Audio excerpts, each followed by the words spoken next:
오늘 말씀을 통해서 우리는 하나님께서 우리 교회와 성도들이 주님 앞에 더욱더 칭찬받고 또한 주님 앞에 거룩한 교회와 성도들이 되기를 원하시는 그런 말씀의 모습을 볼 수가 있습니다. 한국 교회에서 7위라는 단어들이 사라진 것을 많이 보게 됩니다. 교회가 불편한 일을 피하고 싶은 것도 있고, 또 설교에서 경고나 또 죄에 대해서 설교하는 경향이 사실 많이 없어집니다.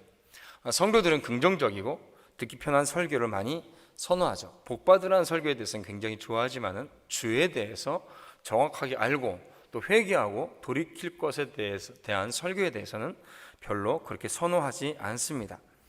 또한 교회가 많아서 그런지 어떤 그런 나에게 불편한 그런 말씀을 듣기 싫어할 때는 옆에 교회로 그냥 옮겨버리는 경향도 또한 현실입니다. 그러나 중요한 것은 하나님께서는 그 근본적인 목적이 있어서 사람을 정죄하고 있는 것이 아니라 돌이키고 그 공동체가 거룩성을 유지하는 것을 하나님께서는 굉장히 원하십니다. 오늘 말씀이 또 그렇죠. 죄가 드러나고 거기에 대한 공정한 판단과 결론에 도달하는 과정을 통해서 교회 내에 의로움이 세워지고 또 모두에게 바른 모범을 제시하고 교회가 또 성도들이 거룩한 하나님의 백성으로서 올바로 살아갈 것을 원하시는 하나님의 사랑의 모습이 오늘 말씀의 모습입니다. 특히 오늘 본문은 장로에 대한 규율과 칠의법에 대해서 얘기하고 있지만은 단순히 어떤 특별한 직분에 국한된 것이 아니고 전체 공동체를 향한 권면의 말씀으로 이해하는 것이 바릅니다. 특별히 당시 에베소 교회의 상황을 생각해 본다면 이 말씀은 단순히 누군가의 잘못을 처벌하라는 내용이 아니라 교회 공동체성, 거룩성을 바로 세우기 위해서 반드시 필요한 내용임을 우리는 깨달을 수가 있습니다. 사도행전 18장에서 20장에 걸쳐서 나오는 것처럼 에베소 교회 내에는 굉장히 복음이 빠르게 에베소라는 그런 지역에 복음이 빠르게 퍼져나갔습니다. 그리고 소아시아 선교에 있어서 사도 바울에게 아주 중요한 거점이 되고 있죠. 지역 교회가 빠르게 성장을 하고 또 부흥에 가지만은 그에 따른 문제도 여전히 발생하고 있습니다. 교회가 성장하고 부흥하게 되면 반드시 사탄은 그 교회를 향하여서 공격하고 또 어지럽히려고 갖은 또 술수를 쓰는 것이 사탄의 모습이죠.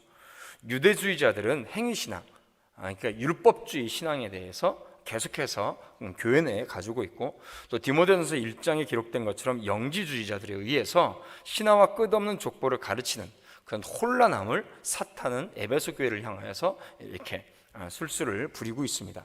이에 사도 바울은 자신의 영적인 아들이라 여겼던 디모데를 에베소로 파송하면서 어떻게 교회 질서를 유지하고 하나님의 거룩한 교회로 세워나가고 하나님의 사명을 잘 이루어 나갈 것인가에 대해서 말씀해 주고 있는 것입니다.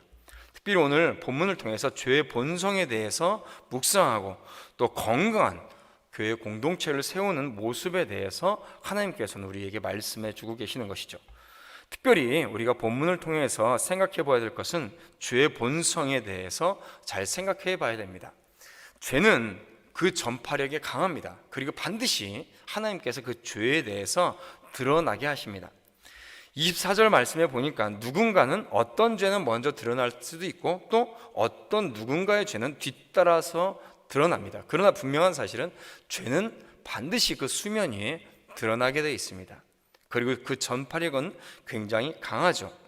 중요한 것은 바른 신앙인이라면 죄 짓는 자체를 두려워하고 죄를 드러나는 것을 두려워하는 것이 아니라 죄를 짓는 것을 두려워해야 되는 것입니다. 만약에 그 죄가 드러나면 어떻게 되죠?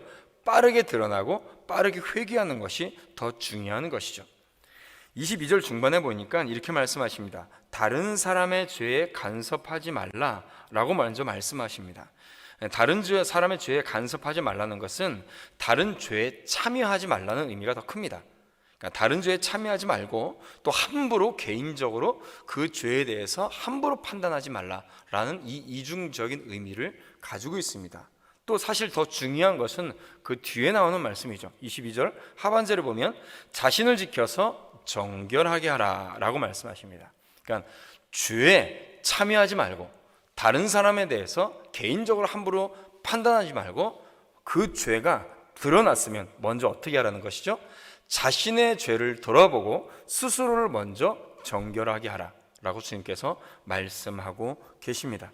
그러므로 중요한 것은 먼저 우리 자신을 지켜 정결하게 하고 하나님의 자비하심을 붙들고 살아가는 복된 성도들이 되어야 될 줄로 믿습니다. 그것이 내 자신을 돌아보는 것이 먼저 중요한 것이죠. 그리고 또한 교회 내에서 이 죄에 대해서 드러나고 그리고 판단하고 또 지켜나가야 될 것은 죄의 전염성이 강하기 때문입니다. 한 사람의 죄가 그 한 사람의 죄로 끝나지 않습니다. 반드시 전체 공동체에 영향을 줄 수 있습니다. 누군가는 그 죄를 그대로 답습하기도 할 것이고 또 누군가는 그 죄 때문에 시험에 빠지기도 할 것입니다.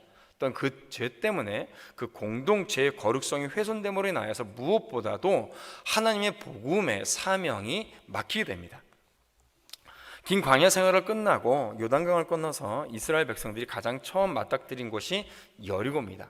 하나님의 은혜로 말미암아 그 강력한 성인 여리고를 점령할 수 있었죠. 그런데 아간이라는 사람이 죄를 짓습니다. 그 한 사람의 죄로 말미암아 그 이후에 비교적 적은 아이 성의 전세에서 패배하게 됩니다. 한 사람의 죄가 그 한 사람의 죄로 끝나는 것이 아니라 그 공동체로 번져나갈 뿐만 아니라 하나님의 복음의 사명이 막혀지는 그런 일이 벌어지게 되는 것이죠. 그러므로 중요한 것은 이 죄에 대해서 드러났을 때에 스스로가 서로 정결하게 사실을 돌아봐야 되고 또 이 죄에 대해서 분명하게 공정하게 판결해야 된다는 것이죠. 왜냐하면 그 죄는 한 사람에게 국한되지 않고 반드시 전염되기 때문입니다. 그래서 사도 바울은 그의 서신들을 통해서 교회마다 이 죄의 문제를 손 놓고 있지 말라고 권면했던 것이죠. 또한 중요한 것은 이 죄 이상으로 의로움, 선함 역시 전염성이 강합니다. 25절 말씀해 보니까 이와 같이 선행도 밝히 드러나고 라고 말씀하십니다. 죄만큼이나 선행도 반드시 드러나기 마련이고 또 전염되기 마련이죠. 중요한 것은 죄를 전염시키는 사람이 아니라 무엇을 전염시키는 사람이 된다는 것입니까?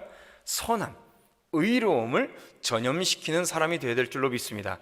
함께 하나님의 복음을 위해서 이 복음의 사명을 옆에 더 전염시키고 하나님의 선함과 의로움을 전염시키기를 바랍니다. 부디 오늘 예배를 드리시는 우리 성도들은 죄가 아닌 하나님의 선을 전파하시는 은혜가 있기를 주님의 이름으로 축원드립니다.